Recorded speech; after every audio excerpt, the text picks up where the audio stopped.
Bonjour et bienvenue dans Algeria Tomorrow.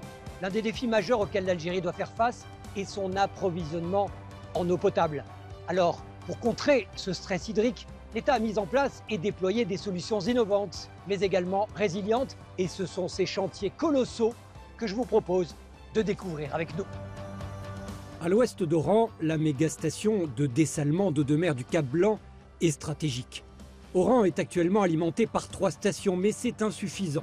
Les besoins des 2,5 millions d'habitants couplés à ceux du secteur industriel sont importants. D'où l'ambitieux projet du Cap Blanc. Il sécurisera l'alimentation en eau potable d'Oran et renforcera les ressources hydriques d'autres wilayas de l'Ouest. Le chantier a été réalisé en fast track.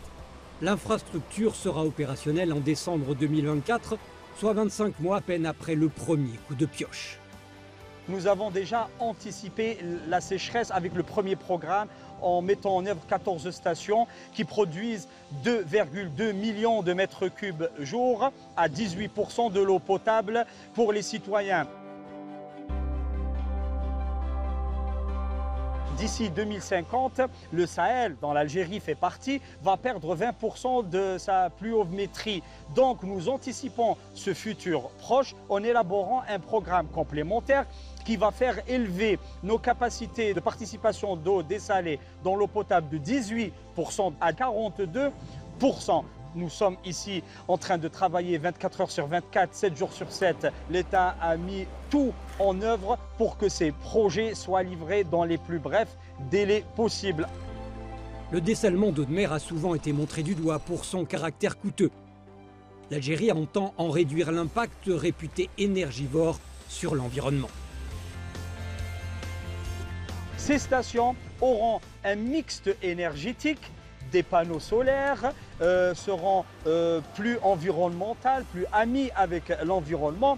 Et un point essentiel, vont être raccordés à 150 km à l'intérieur du pays.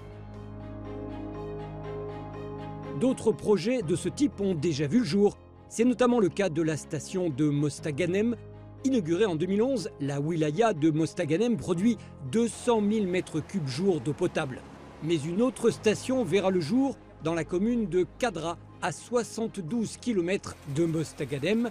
Elle offrira un accès facile aux ressources maritimes, une protection contre les risques potentiels liés à la montée du niveau de la mer, de quoi assurer une production quotidienne de 300 000 m3 d'eau potable. Ici, on peut contrôler toutes les phases du traitement de l'eau. Et aussi, on a même les alertes, on a toutes les informations nécessaires pour même améliorer, changer ou effectuer des dosages. On peut effectuer tous les réglages à partir d'ici. Une fois injectée dans le réseau national d'eau potable, elle est aussi analysée au moins 2 ou 3 fois par jour. Ici, on voit une eau dont les paramètres répondent aux normes algériennes qui elles-mêmes répondent aux normes de l'OMS. Mais la désalinisation seule ne peut produire toute l'eau potable dont l'Algérie a besoin. Elle cherche donc à renforcer son approvisionnement par les eaux usées traitées produites par les stations d'épuration à travers le pays. De quoi permettre leur réutilisation à des fins d'irrigation agricole, comme ici à Médéa, à 90 km au sud-ouest de la capitale Alger, où une exploitation d'arboriculture fruitière est irriguée grâce à la réutilisation des eaux épurées de la station. La culture la plus dominante, c'est la cerise. Et nous avons le pommier et le raisin de table. Ces dernières années, nous avons passé par des années plus sèches. Nous avons été mis dans l'obligation de chercher de l'eau. On a opté pour la station des eaux d'épuration. C'est très nécessaire et c'était la seule solution qu'on a vue.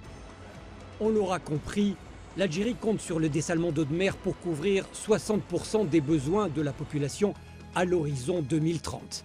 Et les technologies innovantes dans le traitement des eaux usées viendront s'adosser à cette stratégie afin de dessiner un avenir plus serein. Et voilà, c'est terminé pour cette édition. On se retrouve très bientôt dans Algeria Tomorrow.